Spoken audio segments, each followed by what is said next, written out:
பிஸ்மில்லாஹிர் ரஹ்மானிர் ரஹீம். நண்பர்களே, அஸ்ஸலாமு அலைக்கும் வரஹ்மத்துல்லாஹி வபரகாத்துஹு. இன்று நாம் மிக முக்கியமான ஒரு விஷயத்தை பற்றி பேசப்போகிறோம். இந்த 4 காரியங்களை செய்பவர்களின் கபர் சுவர்க்கமாக மாறும். இந்த விஷயம் நம் இதயங்களை தொடும், நம் வாழ்க்கையை மாற்றும். அல்லாஹ் நம்மை அனைவரையும் நேர்வழியில் நடத்தட்டும். கபர் என்பது ஒவ்வொரு மனிதனும் அனுபவிக்க வேண்டிய ஒரு உண்மை. அது ஒரு சோதனை களம். சிலருக்கு கபர் தண்டனையின் இடமாக இருக்கும், மற்றவர்களுக்கு அது சுவர்க்கத்தின் ஒரு தோட்டமாக மாறும். முஹம்மது நபி ஸல்லல்லாஹு அலைஹி வஸல்லம் அவர்கள் கற்றுத்தந்த 4 காரியங்களை பின்பற்றுபவர்களுக்கு அவர்களின் கபர் சுவர்க்கத்தின் ஒரு பகுதியாக மாறும் என்று வாக்குறுதி அளிக்கப்பட்டுள்ளது. இந்த 4 காரியங்கள் என்னவென்று பார்ப்போம். முதல் காரியம், தினசரி தொழுகையை முறையாகச் செய்ய வேண்டும். தொழுகை இஸ்லாமின் தூண்.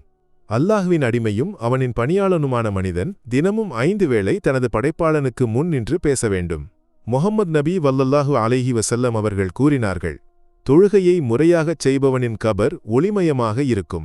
நண்பர்களே, தொழுகை நம் வாழ்க்கையின் அடித்தளம். நம் வியாபாரம், வேலை, குடும்பம் எல்லாமே முக்கியம்.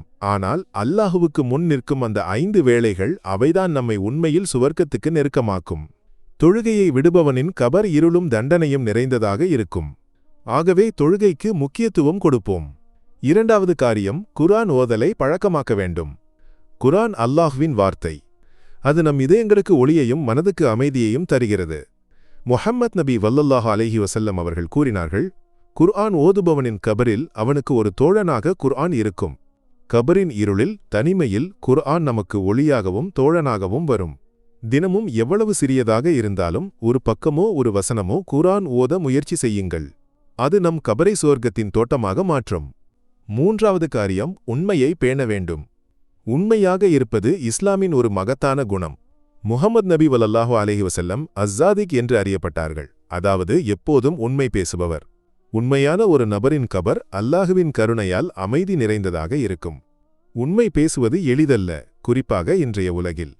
ஆனால் உண்மை நம்மை அல்லாஹ்வுக்கு நெருக்கமாக்கும். நம் வார்த்தைகளிலும் செயல்களிலும் பரிவர்த்தனைகளிலும் உண்மையை பேணுவோம். நான்காவது காரியம், தர்மம் செய்ய வேண்டும். தர்மம் செய்பவனின் கபர் அல்லாஹ்வின் ஆசீர்வாதத்தால் சுவர்க்கத்தின் ஒரு பகுதியாக மாறும். முஹம்மது நபி ஸல்லல்லாஹு அலைஹி வஸல்லம் அவர்கள் கூறினார்கள், நீ செலவழித்த ஒரு தீனார், ஒரு திர்ஹம் அல்லாஹுவின் பாதையில் செலவழிக்கப்பட்டால் அது உன் கபரில் உனக்கு நிழலாக வரும்.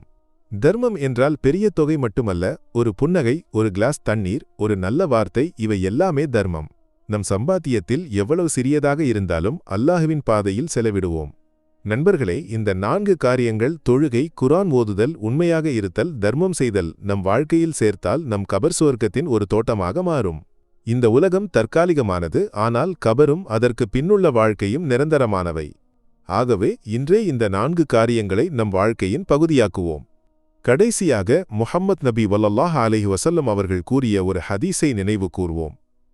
உன் கபரை சுவர்க்கத்தின் தோட்டமாக மாற்று, இல்லையெனில் அது உனக்கு தண்டனையின் ஒரு குழியாக மாறும். நாம் பிரார்த்திப்போம், அல்லாஹ்வே, எங்கள் கபரை சுவர்க்கத்தின் தோட்டமாக ஆக்கு, எங்களை நேர்வழியில் நடத்து. இவ்வளவு கூறி இங்கு நிறுத்துகிறேன். உங்களைப் போன்ற ஒரு நண்பனுக்கு இதை பகிரவும், ஏனெனில் ஒரு நல்ல செய்தியை பகிர்வதும் ஒரு தர்மமே. அல்லாஹ் நம்மை அனைவரையும் சுவர்க்கத்தில் ஒன்றாக இணைக்கட்டும். அஸ்ஸலாமு அலைக்கும் வரஹ்மத்துல்லாஹி வபரகாத்துஹு.